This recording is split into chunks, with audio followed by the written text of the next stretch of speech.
नमस्कार मित्रों, आज के इस वीडियो में एक बार फिर से आप सभी का बहुत बहुत हार्दिक स्वागत है। आज हम हिंदी साहित्य इतिहास के अंतर्गत आधुनिक काल में द्विवेदी युग के प्रमुख कवि एवं उनकी प्रमुख रचनाओं को अब तक के सबसे आसान ट्रिक की सहायता से याद करने का प्रयास करेंगे, जो कि हिंदी से संबंधित जितनी भी प्रतियोगी परीक्षाएं हैं, सभी प्रकार की प्रतियोगी परीक्षाओं की दृष्टिकोण से बहुत महत्वपूर्ण है।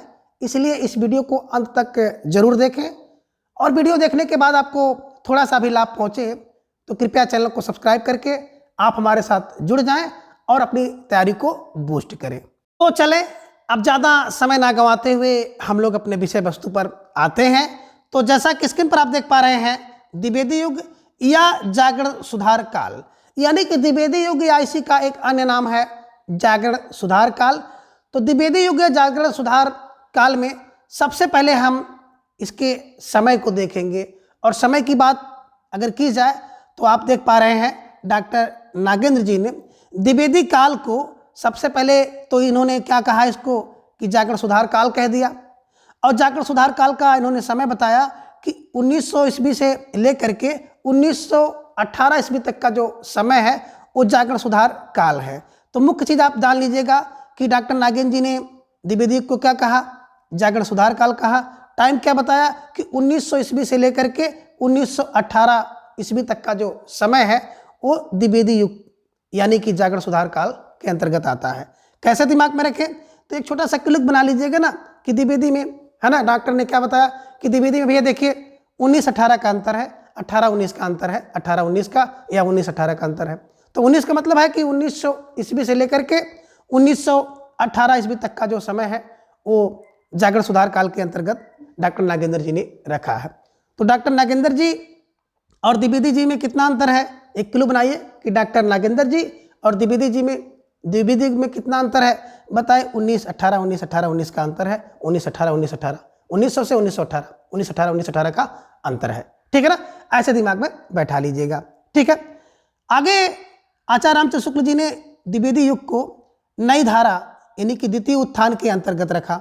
नई धारा प्रथम उत्थान भारतेंदु युग था, नई धारा द्वितीय उत्थान जिसे आप देख पा रहे हैं द्विवेदी युग है। ठीक है ना, यानी कि द्विवेदी युग को नई धारा द्वितीय उत्थान के अंतर्गत रखा और इसकी जो समय अवधि है इन्होंने बताया कि 1893 ईस्वी से लेकर के 1918 ईस्वी तक का जो समय है वो नई धारा द्वितीय उत्थान के अंतर्गत आता है। तो दिमाग में रखिएगा कि रामचंद्र शुक्ल जी ने बताया कि 1893 से लेकर के 1918। ठीक है ना, 1918। तो 93 में क्या देखा कि 18-19 का अंतर, 19-18 का अंतर था। किसने, रामचंद्र शुक्ल जी ने। ठीक है, तो दिमाग में रख लीजिएगा। मोटी बात क्या है, टाइम को लेकर है। तो टाइम कहाँ से कहाँ तक, नागेंद्र जी ने बताया कि 1900 ईस्वी से लेकर के 1918 और रामचंद्र शुक्ल जी ने बताया कि 1893 से लेकर के 1918 तक। ठीक है ना, अंतिम समय दोनों लोगों ने 1918 ही माना है, लेकिन शुरुआत इन्होंने 1900 ईस्वी से माना है और इन्होंने 7 साल पहले कर दिया कि 1893 ईस्वी से। ठीक है, तो इसे दिमाग में रख लीजिएगा। द्विवेदी युग के कवियों के क्रम की बात करें तो द्विवेदी युग में ढेर सारे कवि हैं और उनका क्रम भी बहुत सारा बनेगा, तो सबको याद करना तो संभव नहीं बन पाता है। फिर भी द्विवेदी युग के जो प्रमुख कवि हैं, जहां से आपकी परीक्षा में प्रश्न पूछे जाते हैं, तो उन सभी कवियों को हम लोग ट्रिक की सहायता से याद करने का प्रयास करेंगे। बात करें ट्रिक की, तो ट्रिक कुछ इस प्रकार से है कि ट्रिक क्या है, नथ धर, यानी कि नथ को धारण करके कौन, महावीर कहा जाते हैं, हरि के पास गए। तो नथ को धारण करके महावीर हरि के पास गए और हरि की राय से क्या करते हैं, रामचरित गाते हैं। और जब रामचरित उन्होंने गाया तो क्या हो गया, जिससे मिथिला नरेश खुश हो गए। तो दिमाग में रख लीजिएगा। और इसी ट्रिक से हम लोग क्या करेंगे, जितने महत्वपूर्ण कवि हैं उन कवि को याद करेंगे। अब देखिए आपने क्या देखा ट्रिक में कि नथ धारण करके, नथ फार नाथूराम शर्मा शंकर, है ना। धर माने श्रीधर पाठक, तो नथ धर कौन, महावीर से हो जाएगा महावीर प्रसाद द्विवेदी। कहाँ गए, हरि के पास गए, तो हरि से हो जाएगा हरिऔध। ठीक है ना। अब हरि की राय से क्या होता है, राय फार राय देवीपुर सिंह। क्या, हरि की राय से रामचरित गाया, यानी कि रामचरित उपाध्याय, और गाया से हो जाएगा गया प्रसाद शुक्ल स्नेही। ठीक है ना। अब रामचरित गाया तो क्या हो गया, मिथिला नरेश खुश हो गए। मिथिला मतलब मैथिली चरण गुप्त और नरेश मतलब राम नरेश त्रिपाठी। तो एक ट्रिक दिमाग में 2-3 बार आप रखिएगा, आसानी से याद हो जाएगा। क्या कि नथ धर कर, है ना, नथ को धारण करके कौन, महावीर किसके पास, हरि के पास गए और हरि की राय से उन्होंने क्या किया, राम का चरित गाया। और जब राम का चरित गाया तो मिथिला के नरेश क्या हो जाते हैं, खुश हो जाते हैं। बस दिमाग में रख लीजिएगा, ठीक है। अब देखिए बात करें नाथूराम शर्मा शंकर की, तो नाथूराम शर्मा शंकर जी का जो जन्म हुआ 1859 ईस्वी में हुआ और 1932 में इनका देहावसान भी हुआ। तो कैसे दिमाग में रखें, तो देखिए कोई नाथू है वो क्या करता है, बताए सर 59 मिनट में 32 बार शंकर का नाम लेता है। 59 मिनट में 32 बार किसका, शंकर का। कौन, नाथू। नाथू क्या करता है कि 59 मिनट में 32 बार शंकर का नाम लेता है। तो 59 मतलब 1859 में जन्म हुआ, 32 बार लेता है, इन्हीं की 1932 में इनकी मृत्यु हुई है, ठीक है। आगे है श्रीधर पाठक, और पाठक की बात करें तो यहाँ से ले लेंगे पाठक। पाठक क्या करता है, 59 मिनट में कितना बोले सर, 28 पेज, है ना। कोई पाठक है जो खूब पढ़ता है ना, पढ़ाकू टाइप का व्यक्ति है, तो क्या करता है वो 59 मिनट में 28 पृष्ठ पढ़ लेता है, 28 पेज पढ़ लेता है, ठीक है। आगे महावीर की बात करें, जो भैया महावीर होगा ना, बलशाली व्यक्ति होता है ना, वो क्या करेगा भैया, छक्का चौका लगाता है। कितना छक्का चौका, बोले सर 38। तो दिमाग में रख लीजिएगा 1864, छक्का चौका मतलब 6×4 1864, और 38 छक्का चौका कितना, 38, 38 माने 1938 में। तो दिमाग में रख लीजिएगा कि जो महावीर है, वीर व्यक्ति है, वो छक्का चौका लगा रहा है, कितने, 38, ठीक है। चलिए आगे है हरिऔध, बात करें हरिऔध को तो आप जान रहे हैं, अयोध्या प्रसाद हरिऔध, है ना। तो अब क्या है, अवध हरिऔध कौन, बोले हरि क्या करते हैं, 65 वर्ष में कहाँ, बोले 47 बार अयोध्या गए। तो 65 वर्ष में 47 बार हरि कहाँ गए, अयोध्या गए। इसे दिमाग में रखिएगा। 65 का मतलब हो गया 1865 में इनका जन्म हुआ, और 47 का मतलब 1947 में इनकी मृत्यु हुई है, ठीक है। अगले कवि हैं राय देवी पूर्ण सिंह, और राय देवी पूर्ण सिंह की बात करें तो इनका जन्म हुआ 1868 में और इनकी मृत्यु होती है 1915 ईस्वी में। कैसे दिमाग में बैठाएं, तो एक क्लू निकाल लीजिएगा कि क्या, बोले छठ, छठ माने 6 और 8, है ना। जब व्यक्ति का जन्म होता है तो छठ होता है, तो छठ माने 6 और 8, और जब छठ होगा तो राय कितने लोग दिए, बोले भैया 15 प्रकार की राय लोग देते हैं, 15 लोग राय देते हैं, ऐसे करो वैसे करो, इनको बुलाओ उनको बुलाओ, ठीक है ना। तो दिमाग में रख लीजिएगा कि छठ में कितने, बोले छठ में 15 प्रकार के लोग राय देते हैं, 15 लोग राय देते हैं, ऐसे दिमाग में रख लीजिएगा। छठ माने 1806 और 8 68, 15 राय 1915 में, राय फार राय देवी पूर्ण सिंह, ठीक है ना, दिमाग में रख लीजिएगा। चलिए आगे हैं रामचरित उपाध्याय। रामचरित उपाध्याय जी की बात करें तो इनका जो जन्म हुआ 1872 ईस्वी में और मृत्यु होती है 1938 में। कैसे दिमाग में रखें, तो यहाँ से ले लीजिएगा चरित्र। अब देखिए चरित्र कैसा होना चाहिए, चरित्र भैया बेहतर रखो, ठीक है ना।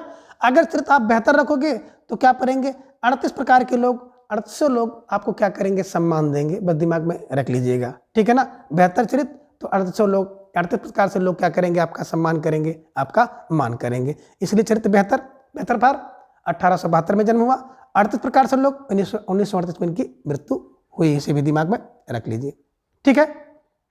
आगे है गया प्रसाद शुक्ल स्नेही। अब गया प्रसाद की गया 83, ठीक है ना, 83 और 1972 में। तो दिमाग में रख लीजिएगा कोई व्यक्ति क्या हुआ, 83 बार गया, कहाँ गया, बेहतर तरीके से गया है, दिमाग में रख लीजिएगा, बेहतर तरीके से गया है। कोई व्यक्ति गया है जो कि बिहार का बोध गया में गया, 83 बार गया और 83 बार बहुत बेहतर तरीके से गया है। तो दिमाग में रख लीजिएगा कि गया कहाँ गया, 83 बार, 83 कह लीजिए 83 कोस गया और बेहतर तरीके से गया, ठीक है। दिमाग में रख लीजिएगा कोई व्यक्ति है जो 83 कोस गया और बेहतर तरीके से गया, अच्छी तरीके से गया, ठीक है ना। तो दिमाग में रख लीजिएगा गया, पैदल गया 83 कोस और बेहतर तरीके से गया, ठीक है। चलिए आगे हैं मैथिली शरणगुप्त, और बात करें इनके जन्म की तो 1886 ईस्वी में जन्म हुआ और मृत्यु होता है 1964 ईस्वी में। कैसे दिमाग में रखें, तो यहाँ पे मैथिली को कर लीजिए मैथिली यानी कि मेथी क्या हुई, बोले 86 की जो मेथी थी वो 64 में बिकी, तो 86 की मेथी 64 में बिकती है, 86 की मेथी 64 में बिकती है, ऐसे दिमाग में रख लीजिएगा। 86 का मतलब हो गया 1886 में जन्म हुआ और 64 का मतलब 1964 में इनकी मृत्यु हुई है, ठीक है। आगे हैं रामनरेश त्रिपाठी जी, इनका जन्म हुआ 1889 में और 1962 में इनकी मृत्यु होती है। इन्हीं की जब चीन का युद्ध हुआ था तो 62 है ना, 89, ठीक है ना। ना से नरेश, ना से नवासी, नरेश नवासी, नरेश नवासी, है ना। नरेश देखिए दिमाग में रखिए, नवासा नवासा होता है, नवासा, नवा माने नवासा, ठीक है ना। अब जब कोई नरेश है, नवासा है, नवासा है, तो क्या होगा भैया 62 में उसकी मृत्यु हुई, है ना, 62, है ना। या कह सकते हैं कि नरेश नवा नवासा 62 नरेश हुए, नवे नवे से, है ना, नवा नवासी नवासी, नवे नरेश 62 नरेश हुए। बस दिमाग में ऐसे रख लीजिएगा, आसानी से बैठ जाएगा, लेकिन 2-3 बार आपको देखना पड़ेगा, ठीक है। बात करें नेट जेआरएफ में तो क्रम लगाने के लिए प्रश्न पूछा जाता है, और इन दिनों जो पैटर्न चल रहा है ना, टीजीटी पीजीटी में भी एक आध प्रश्न तरह से देखने को मिल सकते हैं। तो इसलिए जो महत्वपूर्ण कवि हैं उनके जन्म को, उनके क्रम को जानना बहुत जरूरी है, ठीक है ना। एक बार फिर देख लीजिए कि नथधर के कौन, महावीर हरि के पास गए और हरि की राय से उन्होंने क्या किया, रामचरित गाया, जिससे मिथिला नरेश खुश हो गए, ठीक है ना। बात करें हम लोग नाथूराम शर्मा का, तो नाथू क्या करता है, बोले सर 59 मिनट में 32 बार शंकर का नाम लेता है। पाठक क्या करता है, बोले सर वही पाठक 59 मिनट में क्या करता है, 28 पृष्ठ पढ़ लेता है, ठीक है ना। महावीर की बात करें तो महावीर हैं, क्या करते हैं, छक्के चौके लगाते हैं, 38 छक्के चौके लगाते हैं, ठीक है ना। कौन, महावीर। हरि क्या करते हैं, बोले सर, है ना, 65 वर्ष की उम्र में 47 बार अयोध्या गए हैं, ठीक है ना। राय, बोले सर राय में तो छठ में है, राय में क्या होते हैं, राय बात, छठ में कितने लोग, बोले सर 15 राय लोग देते हैं। तो छठ में 15 राय लोग देते हैं। और चरित्र क्या करो भैया, चरित्र कह रहे हैं सर 72 रखिए, तो 38 प्रकार के लोग आपका सम्मान करेंगे, ठीक है ना, इसलिए चरित्र को 72 रखो। गया की बात करें, कोई व्यक्ति क्या करा है, 83 किलोमीटर बड़े बेहतर तरीके से गया है, ठीक है ना। 83 कोस 83 किलोमीटर बेहतर तरीके से गया, जैसे भी दिमाग में रखे, ठीक है ना। तो 83 कोस या 83 किलोमीटर बड़े बेहतर तरीके से गया। मैथिली की बात करें तो 86 की मैथी जो है कितने में, 64 में बिक गई। 86 की मैथी थी, 64 में बिकी, तो भैया नुकसान हुआ। नरेश, राम नरेश 89, नवासा नरेश और 62 नरेश अब तक हो चुके हैं। कोई व्यक्ति है जिसने देखा है, या आप कह दीजिए द्विवेदी युग में हुए, है ना, द्विवेदी युग में नवे से 62 नरेश हो चुके। ऐसे दिमाग में रख लेंगे तो ये भी आपको पता चल जाएगा द्विवेदी युग के कवि हैं और उनका जन्म काल है, जन्म समय है, ठीक है ना। तो इस प्रकार से इन सभी ट्रिक से इन्हें देख लीजिएगा। कवियों का कालक्रम जानने के बाद एक एक कवि को हम लोग विस्तृत रूप से जानेंगे। तो जिनमें सबसे पहले कवि हैं श्रीधर पाठक, जिनका जन्म 1859 और मृत्यु 1928 ईस्वी में हुई है, और एक खड़ी बोली के प्रथम स्वच्छंदतावादी कवि माने जाते हैं। तो कैसे दिमाग में रखें, अभी आपने देखा था कि वही पाठक क्या करते हैं जो 59 मिनट में 28 पृष्ठ पढ़ते थे। तो दिमाग में रखिएगा, यानी कि 1859 में जन्म हुआ, और 28 की बात करें तो 1928 में इनका देहांत हुआ था, ठीक है ना। खड़ी बोली के प्रथम स्वच्छंदतावादी कवि माने जाते हैं, तो इसे दिमाग में रखिएगा। तो पाठक क्या हो रहा है, खड़ा होकर के पढ़ रहा है और स्वच्छंद होकर पढ़ रहा है, ठीक है ना। क्यों, क्योंकि उनके पास श्री है, लक्ष्मी है। तो ऐसे क्लू बनाइएगा, दिमाग में रख लीजिएगा, ठीक है। अब आगे बात करें श्रीधर पाठक की, तो श्रीधर पाठक जी ने ब्रजभाषा में एक मौलिक काव्य लिखा है जिसका नाम है कश्मीर सुषमा, और इसकी रचना कब हुई, 1904 ईस्वी में की गई है। तो दिमाग में रख लीजिएगा कि कश्मीर कुसुमा 4 में, ठीक ना। लिखा किसने लिखा, पाठक ने लिखा। तो दिमाग में रख लीजिएगा, पाठक फार श्रीधर पाठक। अब श्रीधर पाठक द्वारा अनुदित कुछ काव्य ग्रंथ हैं जो कि निम्न हैं, जिनमें पहला आप देख पा रहे हैं अनुदित रचना, उसका सन, मूल रचना और मूल रचनाकार आप देखेंगे, और अनुदित भाषा यानी किस भाषा में उन्होंने अनुवाद किया है, ठीक है। चलिए सबसे पहले आप देख पा रहे हैं गणेरिया और दार्शनिक, यानी कि गणेरिया और दार्शनिक की बात करें, एक अनुदित रचना है। शेफर्ड एंड फिलासफर मूल रचना थी, यानी कि शेफर्ड एंड फिलासफर जो मूल रचना थी, इसका इन्होंने अनुवाद किया गणेरिया और दार्शनिक नाम से, जो कि रचना किसकी थी, ग्रे की थी। तो दिमाग में रख लीजिएगा, कैसे दिमाग में रखेंगे, गा से गणेरिया क्या करता है, बड़ा सफर्ड करता है, और गा से ग्रे, तो ग्रे है, गणेरिया सफर्ड करता है, ग्रे माने ग्रीन घास के लिए संकर करता है ना, क्योंकि अपने भेड़ को क्या खिलाएगा, ग्रीन घास खिलाएगा। तो 1 किलो बना लीजिएगा कि गणेरिया है ना सफर्ड करता है, ग्रे माने ग्रीन घास के लिए सफर करता है ना, बड़ा संघर्ष करता है। तो दिमाग में रख लीजिएगा कि गणेरिया और दार्शनिक की कहानी। और वैसे भी आप जान रहे हैं कि गणेरिया को सफेद कहा जाता है और दार्शनिक को फिलासफर कहा जाता है, तो उसी का उन्होंने अनुवाद कर दिया इसी शीर्षक से, गणेरिया और दार्शनिक शीर्षक से, जो कि ग्रे की रचना थी। ठीक है, आगे है एकांतवासी योगी, अनुदित रचना इनकी है, 1886 में इन्होंने इसका अनुवाद किया था और मूल रचना है हर्मिट। तो हर्मिट का अनुवाद इन्होंने क्या किया, एकांतवासी योगी, और हर्मिट माने होता भी है कि सन्यासी या योगी होता है, तो उसी हर्मिट का इन्होंने अनुवाद कर दिया एकांतवासी योगी के नाम से, जो कि गोल्ड स्मिथ की मूल रचना है और खड़ी बोली में इन्होंने अनुवाद किया है। तो देखिए क्या करिए, यहाँ पे रख दीजिए एकांतवासी योगी। अब योगी ने क्या किया, बोले सर योगी ने हर मिनट क्या करते हैं, एक गोल्ड स्कीम निकालते हैं, बस दिमाग में रख लीजिएगा, ठीक है ना। योगी को जोड़ दीजिएगा बाबा योगी जी से, तो योगी जी क्या कर रहे हैं, बोले सर हर मिनट क्या कर रहे हैं, एक गोल्ड स्कीम निकालते हैं। स्कीम मतलब स्मिथ को स्कीम कर लीजिएगा, गोल्ड स्कीम निकालते हैं, ठीक है ना। तो दिमाग में रख लीजिएगा क्या हो गया, बोले सर योगी माने एकांत योगी, हर मिनट क्या करते हैं, गोल्ड स्कीम निकालते हैं, यानी कि गोल्ड स्मिथ की रचना है और खड़ी बोली में इसका इन्होंने अनुवाद किया। ठीक है, आगे है उजड़ ग्राम, अनुवाद इन्होंने किया है किसका, डेजर्ट विलेज का। अब विलेज को आप जान ही रहे हैं, विलेज माने गांव होता है, ग्राम यहाँ पे कर दीजिए डेजर्ट विलेज, ठीक है ना, यानी कि उजड़ ग्राम नाम से इन्होंने किया, 1889 में किया। किसका है, गोल्ड स्मिथ की है। किस भाषा में, ब्रज भाषा में किया है। तो दिमाग में रख लीजिएगा क्या, बोले सर जिनका ग्राम उजड़ गया है, ग्राम उजड़ हो गया है, ऐसे विलेज के लिए क्या किया है, एकदम बिल्कुल गोल्ड स्कीम चल रही है, ठीक है ना, गोल्ड स्कीम चल रही है ना, बिल्कुल ब्रज में। तो दिमाग में रख लीजिएगा, गोल्ड स्मिथ का मतलब है ना, गोल्ड स्कीम का मतलब हो गया गोल्ड स्मिथ की रचना है। विलेज है ना, उजड़ ग्राम या विलेज के लिए क्या हो रहा है, गोल्ड स्कीम मैंने गोल्ड स्मिथ की रचना है, और डेजर्ट विलेज नाम से मूल रचना थी, उजड़ ग्राम से इन्होंने इसका अनुवाद किया है। ठीक है, आगे है श्रांत पथिक, इन्होंने अनुवाद किया 1902 में। किस मूल रचना का, ट्रेवलर, और ट्रेवलर माने जानते हैं यात्री होता है, और हिंदी में उसको कहते हैं पथिक, तो पथिक शांत हो गया, ठीक है ना। तो उसके लिए क्या हो गया, गोल्ड स्कीम निकाली गई, गोल्ड स्मिथ, यानी कि गोल्ड स्मिथ की मूल रचना है, खड़ी बोली में है। तो दिमाग में रख लीजिएगा कि जब पथिक क्या हो जाता है, शांत हो जाता है ना, तो खड़ा हो जाता है जाकर के, तो उसके लिए क्या हो जाना चाहिए, कोई गोल्ड स्कीम निकालिए, ठीक है ना। ट्रेवलर, पथिक को ट्रेवलर कहते हैं, तो दिमाग में रखिएगा, आसानी से बैठ जाएगा। आगे है संहार, यानी कि ऋतु संहार, इन्होंने ऋतु संहार नाम से, है ना, तो ऋतु संहार नाम से ही अनुवाद किया है, जो कि कालिदास की रचना है, और ब्रज भाषा में इसका अनुवाद किया है। ठीक है, तो मोटी बात आपने देखी, गणेरिया सफेद कहते हैं, गणेरिया को सफेद या गे से, ठीक है ना, ग्रीन घास, ठीक है ना। तो गणेरिया क्या करता है भैया, सफेद करता है ग्रीन घास के लिए। एकांतवासी योगी ने क्या किया, हर मिनट में क्या किया, एक है ना गोल्ड स्कीम निकाली है, ठीक है, खड़ी बोली में, ठीक है ना।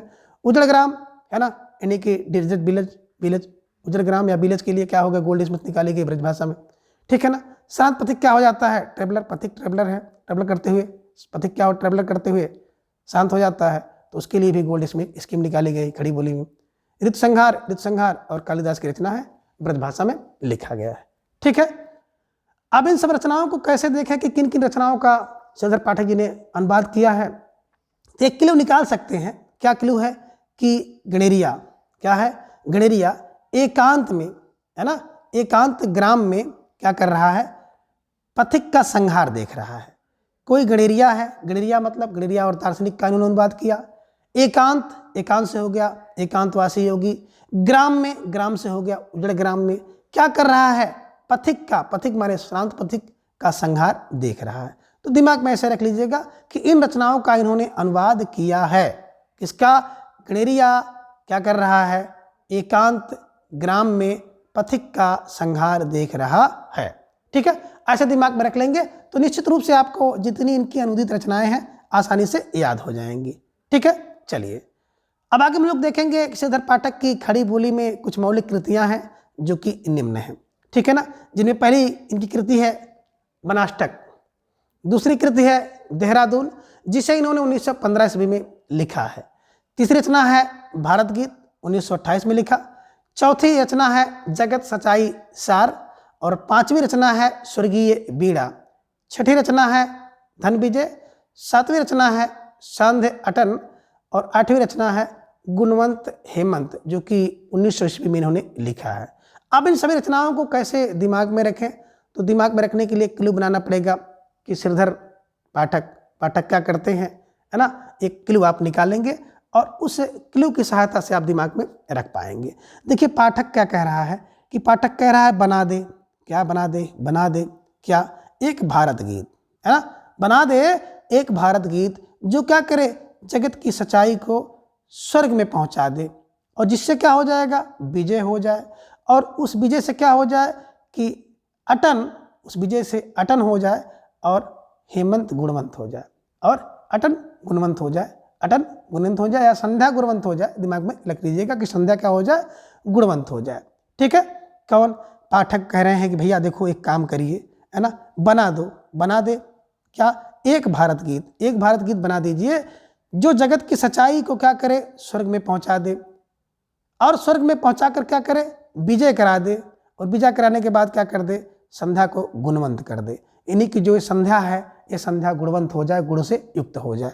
तो बस दिमाग में रख लीजिएगा, बना दे, बना माने बनाष्टक, दे माने देहरादून, एक गीत का कोई मतलब नहीं है, एक भारत गीत माने भारत गीत इनके द्वारा लिखी गई, जो क्या करे, जगत की सच्चाई, जगत सच्चाई सार, है ना, स्वर्ग में पहुंचा दे, स्वर्गीय बीड़ा, जिससे क्या हो जाए, विजय हो जाए, विजय माने धन विजय हो जाए, और क्या हो जाए, संध्या गुणवंत हो जाए, तो संध्य अटन, सांध्य अटन, और गुणवंत हेमंत इनके द्वारा लिखी गई रचनाएं हैं। तो बस दिमाग में ऐसे रख लीजिएगा कि बना दे एक भारत गीत जो जगत की सच्चाई को स्वर्ग में पहुंचा दे, विजय को करा दे, और सांध्य को क्या कर दे, गुणवंत कर दे।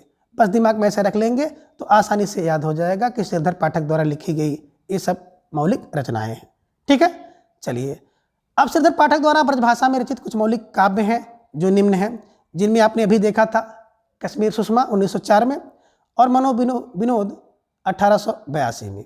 ठीक है ना, तो दिमाग में रख लीजिएगा। कैसे रखेंगे, तो एक क्लू बना दीजिएगा कि श्रीधर क्या करते हैं, आप दिमाग में रखिएगा श्रीधर, या कह लीजिए पाठक क्या करता है, बोले कश्मीर की सुषमा में मनोविनोद करता है। कोई पाठक है वो पढ़ रहा है और पढ़ते समय क्या कर रहा है, कश्मीर की सुषमा में उसका मन विनोद कर रहा है। तो पाठक का मन क्या कर रहा है, कश्मीर की सुषमा में मनोविनोद कर रहा है। तो पाठक का मन कश्मीर की सुषमा में मनोविनोद करता है, पाठक कश्मीर की सुषमा में मनोविनोद करता है। ऐसे दिमाग में रख लीजिएगा, आसानी से याद हो जाएगा।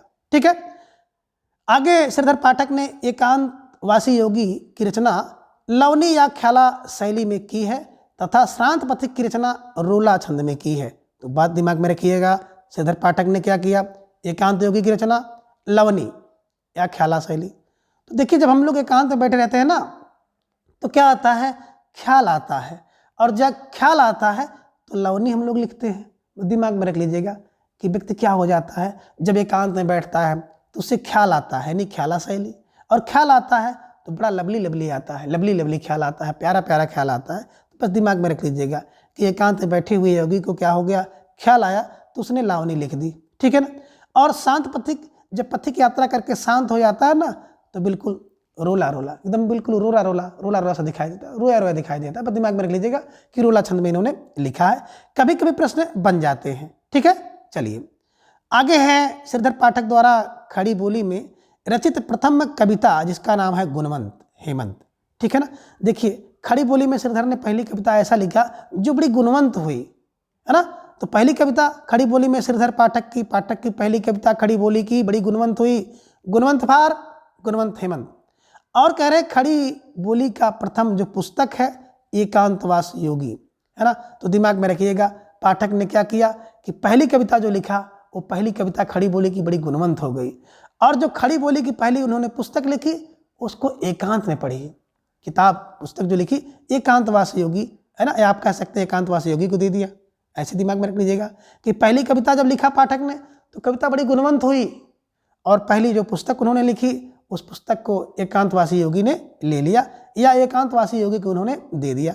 ऐसे दिमाग में रखेंगे तो आपके दिमाग में बैठा रहेगा। ठीक है, चलिए तो इस प्रकार से श्रीधर पाठक के ढेर सारी चीज़ें आपने देखी हैं। ठीक है, अब आगे हम लोग देखेंगे कि महावीर प्रसाद द्विवेदी जी एक बड़े प्रसिद्ध रचनाकार हैं। इनका जन्म 1864 ईस्वी में हुआ, मृत्यु 1938 ईस्वी में हुई। जन्म रायबरेली के दौलतपुर गांव में हुआ था। तो तो मोटी बात आपने देखी, क्या देखी कि सर महावीर का जन्म 1864-1938 में।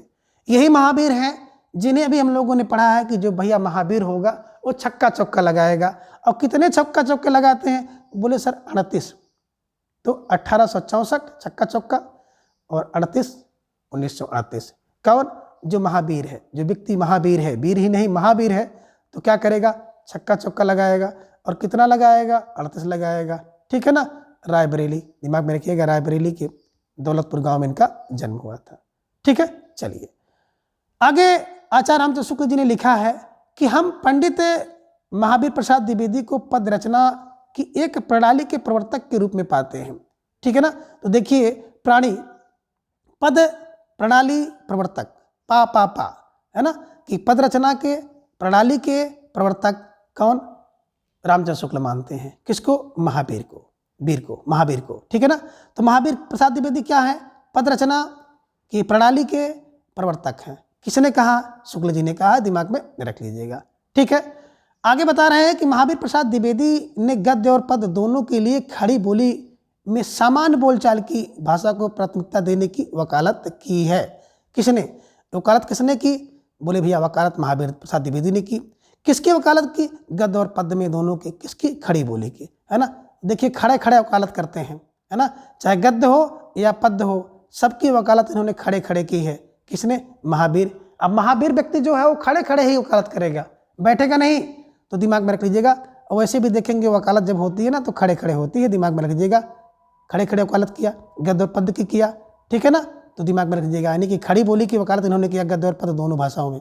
ठीक है, चलिए आगे हैं। महावीर प्रसाद द्विवेदी के अनुदित व मौलिक लगभग 80 ग्रंथ हैं और इनके प्रमुख जो काव्य संग्रह हैं निम्नांकित हैं, जहां से प्रश्न आपकी परीक्षा में बन सकता है। ठीक है ना। इसके ऊपर थोड़ा सा धुंधला दिखाई दे रहा है, तो आप लोग इसको देखिए। काव्य मंजूषा है, सुमन 1923 में, कान्य कुब्ज अबला बिलाग, देवी अस्तुत शतक और कान्य कुब्ज वलीवर्तम। ठीक है ना। तो ये 5 काव्य संग्रह आप देख पा रहे हैं महावीर के हैं। कैसे दिमाग में रखें? तो देखिए, अगर इनको याद करना हो तो इसके लिए एक ट्रिक है। ट्रिक क्या है कि देखिए, कोई व्यक्ति है ना, जिसका नाम क्या है? मंजूषा है। ठीक है ना। मंजूषा ने क्या किया? सुमन को क्या किया? अबला समझ लिया। तो मंजूषा कोई लड़की है, दिमाग में रखिएगा, जिसने क्या किया? सुमन दूसरी लड़की है। तो मंजूषा ने सुमन को अबला समझ करके देवी की स्तुति करने के लिए और कान्य कुब्ज का व्रत करने के लिए बताती है। कान्य कुब्ज में कह लीजिए, कान्य कुब्ज महावीर का व्रत बताती है। ठीक है, नहीं कि महावीर प्रसाद द्विवेदी जी के सभी रचनाएं हैं। तो दिमाग में रख लीजिएगा। क्या मोटी बात आई कि बोले सर मंजूषा ने किसको? बोले सुमन को क्या कहा? अबला समझ करके कि देवी की स्तुति करो और कान्य कुब्ज में जा करके महावीर का व्रत करो। तो कान्य कुब्ज व्रत और महावीर से मतलब महावीर प्रसाद द्विवेदी जी की रचनाएं हैं। ठीक है ना। तो अब देखिए, जैसे कहा मंजूषा, तो काव्य मंजूषा, मंजूषा ने सुमन को, सुमन फार सुमन। ठीक है ना। क्या कहा? अबला समझ के कान्य कुब्ज अबला बिलाप, अबला बिलाप। और हमने भी इसके पूर्व जो क्लास थी उसमें देखा था कि अबला बिलाप कौन करता है ना। तो अबला बिलाप महावीर के पास करेगी। दशरथ बिलाप कहाँ करते थे? अंबा के पास, यानी अंबिका दत्त की रचना थी। ठीक है ना। भारत बिलाप है ना, भारत में कौन बिलाप करेगा? बोले भारत में बिलाप तो बकरी बिलाप करेगी। तो बकरी बिलाप, ठीक है ना, भारत में हो रहा है। दशरथ बिलाप कहाँ कर रहे हैं? अंबिका के पास, यानी कि अंबिका दत्त की है। और देखिए अबला बिलाप, कोई अबला होगी वो बिलाप करेगी तो महावीर के पास जाएगी। ठीक है ना। तो ये 3 जो बिलाप हैं इन्हें दिमाग में रख लीजिएगा। तो बताती है कि मंजूषा सुमन को अबला समझ करके देवी की स्तुति करो, देवी की स्तुति नहीं, देवी स्तुत शतक। और क्या करो? कान्य कुब्ज बलि व्रतम, कान्य कुब्ज बलि का व्रत करो। बलि माने महावीर का व्रत करो। तो महावीर प्रसाद द्विवेदी जी के सभी काव्य संग्रह हैं, दिमाग में रखिएगा। आसानी से याद हो जाएगा और हमेशा के लिए आपके दिमाग में बैठा रहेगा। क्लू यही है कि मंजूषा सुमन को अबला समझ करके देवी की स्तुति और महावीर का व्रत बताती है। ठीक है, चलिए अब आगे। महावीर प्रसाद द्विवेदी जी ने खुद लिखा है कि कविता का जो विषय है मनोरंजन एवं उपदेश जनक होना चाहिए। यमुना के किनारे खेल कौतूहल का अद्भुत वर्णन बहुत हो चुका, ना परकीय पर प्रबंध लिखने को की अब कोई आवश्यकता है, ना सुखियों के गतागत की पहेली बुझाने की।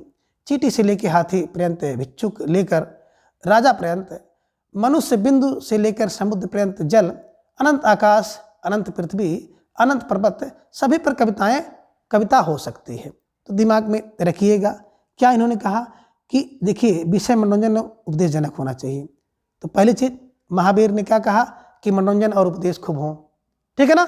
और महावीर कौन होते हैं? महावीर ने बताया कि हाथी से लेकर चींटी सब महावीर है, सब महावीर है। तो दिमाग में रखिएगा चींटी से लेकर के हाथी पर्यंत की बात कौन करता है? कविता की कविता होनी चाहिए, तो महावीर कह रहे हैं, ठीक है ना। तो दिमाग में रख लीजिएगा। और महावीर जान ही रहे हैं कि समुद्र से लेकर के हर जगह, ठीक है। बस दिमाग में रख लीजिएगा कि ये सब बात अगर कहीं पे आ जाए और पूछा जाए किसका कथन है, तो आपके दिमाग में तुरंत आ जाना चाहिए कि महावीर प्रसाद द्विवेदी जी का कथन है, ठीक है। अब आगे देख पा रहे हैं हम लोग महावीर प्रसाद द्विवेदी द्वारा अनुदित कुछ काव्य हैं, जिनमें आप देख पा रहे हैं कि विनय शतक भर्तृहरि, जिसमें भर्तृहरि के वैराग्य शतक के दोहों का अनुवाद है।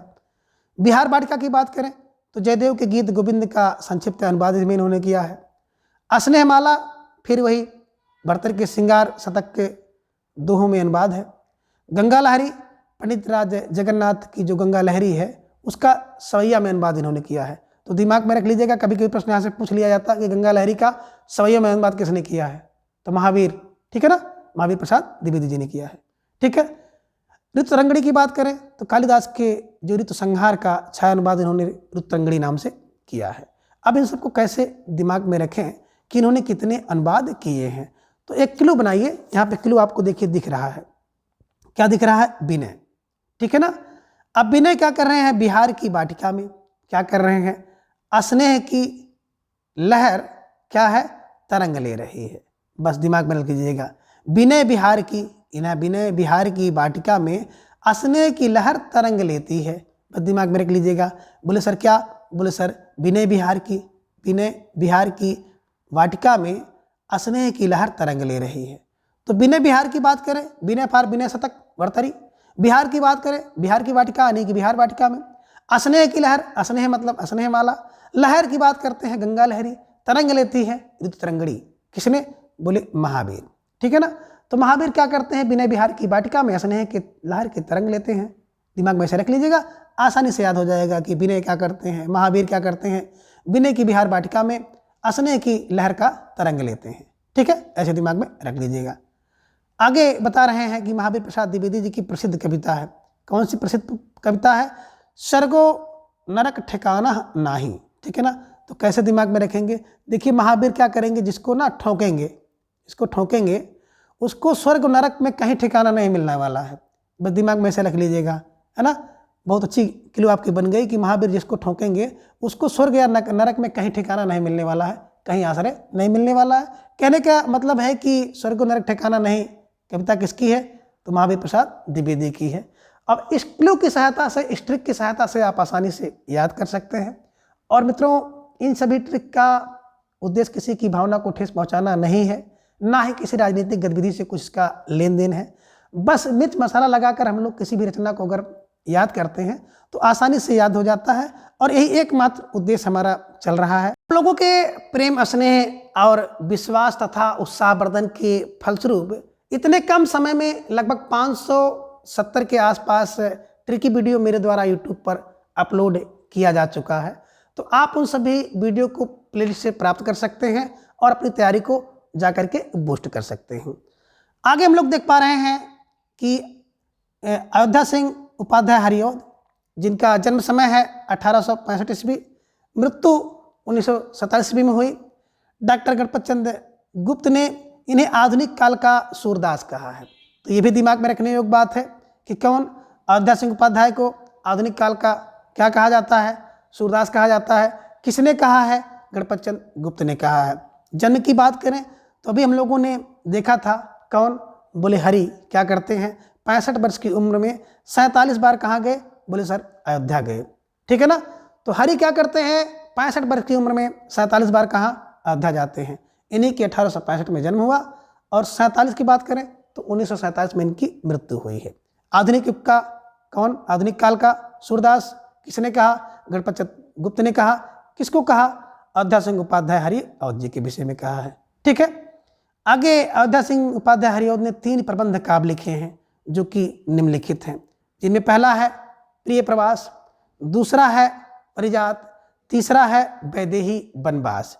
अब कैसे इन्हें दिमाग में रखें, तो देखिए प्रिय जात वनवास, प्रिय जात वनवास, कोई आपका प्रिय है यानी कि अयोध्या का प्रिय, अयोध्या का जो प्रिय था वो क्या कर रहा है, जा रहा है जात वनवास। अयोध्या का प्रिय वनवास जात, अयोध्या का जो प्रिय होगा वो वनवास जाएगा तो उसके लिए कुछ प्रबंध करना पड़ेगा, है ना। क्या प्रबंध करना पड़ेगा कि भेजने के लिए गाड़ी साधन आदि व्यवस्था करनी पड़ेगी। तो बस दिमाग में ऐसा रख लीजिएगा कि प्रिय जात वनवास, तो उसके लिए कुछ प्रबंध करना पड़ेगा, यानी कि ये प्रबंध काव्य है। और किसका प्रिय बता रहे हैं भैया, अयोध्या का प्रिय, है ना, इन्हीं के अयोध्या वासियों का जो प्रिय था, इन्हीं की अयोध्या प्रसाद उपाध्याय हरिऔध जी की रचना है। क्या है कि प्रिय जात वनवास, इस क्रम से आप दिमाग में रख लीजिएगा। प्रिय फार प्रिय प्रवास, जात जात फार परिजात, वनवास फार वैदेही वनवास। ठीक है ना, तो प्रिय जात वनवास, तो प्रबंध करिए। कौन प्रिय, बोले अयोध्या का प्रिय वनवास जात है ना, तो उसके लिए प्रबंध करिए।